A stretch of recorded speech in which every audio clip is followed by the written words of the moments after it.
Hello? Hi, is that Timothy? It is Timothy. How are you doing? Good, Timothy. It's Kate from, Exeter Station. How are you going? Doing pretty good. Yourself? Not bad, mate. I hear you're after an LGBTIQ officer. I am. Is that you? Okay. Well, I'm half-heartedly one. I haven't had any formal training. That's all right. I've just got What's happening? I've got a question regarding our rights and responsibilities regarding pronoun use. Oh, here we go. This will be something I can't help you with, but I'll try. Let's go. Good try. Let's say that I work at a primary school, and one of the parents who comes in. Hang on. So you're a copper, obviously? No, I'm not a cop. Right. So why? I don't understand how. So our LGBTIQ officers, okay, run with it. So, tell me the story. Right. I just have a question regarding what our rights and our responsibilities are regarding the pronoun use. So I'm just. What though? I'm giving just a hypothetical here. Let's imagine that I am a teacher at a primary school, and one of the children's parents is a male who is wearing female's clothing. And as he's dropping the kids off, he informs the school that he would like to be referred to as a woman and with she pronouns. Yeah. Does he have a right to make that demand upon the school and me as an individual, or do we have a right to say, no, you're a man? No, because you're discriminating against who he wants to identify as. So who she wants to identify as. So the law states that we have to refer to him as a she? Is that correct? Yep. So as a police officer, if I have any dealings with someone and I say, what's your pronoun? And if they're clearly male and they say, I identify as female, yep, I have to call them or her she, recognise her as a she. Okay, do they have to show any form of documentations or anything before that? No, Tim, no, they don't. I think this is an issue that you've got with. No, could you? I'm not finished yet.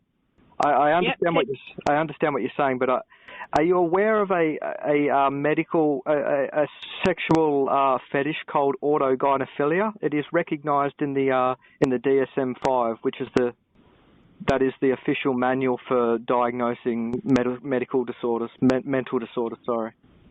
Yep. Autogynephilia. Are you familiar with that term? Yeah, I've heard it. Yep. I'll just grab a definition here quickly. Sorry, I'll only be a second.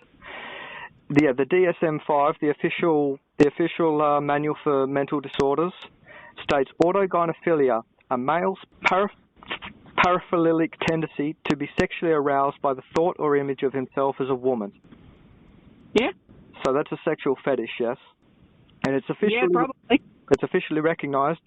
It continues on to say here that people with this fetish may be aroused by the thought of themselves engaging in stereotypical feminine behaviour or possessing a female anatomy such as breasts or fantasising about themselves lactating or menstruating.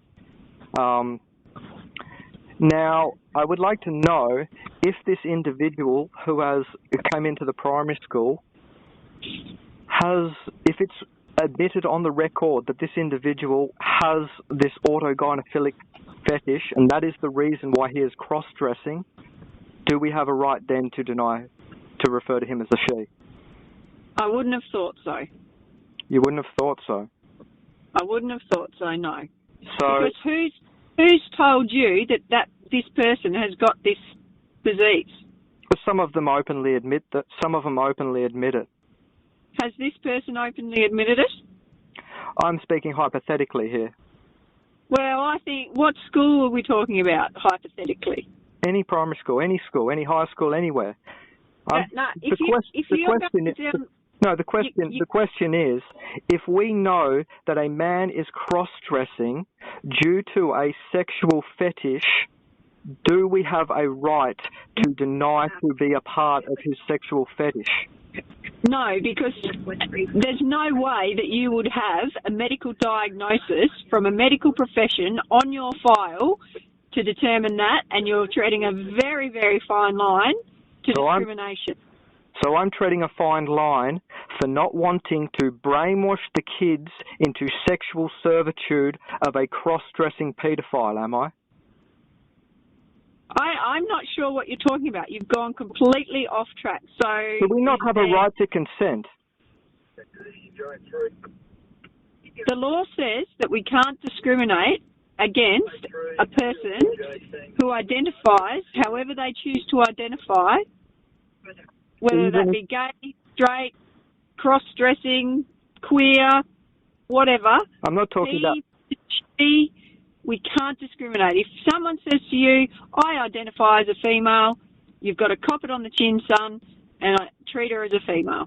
Even if this individual has admitted that the reason why he cross-dresses is due to a sexual fetish, is due to the fact that he gains sexual pleasure out of dressing as a female and having people refer to him as a female.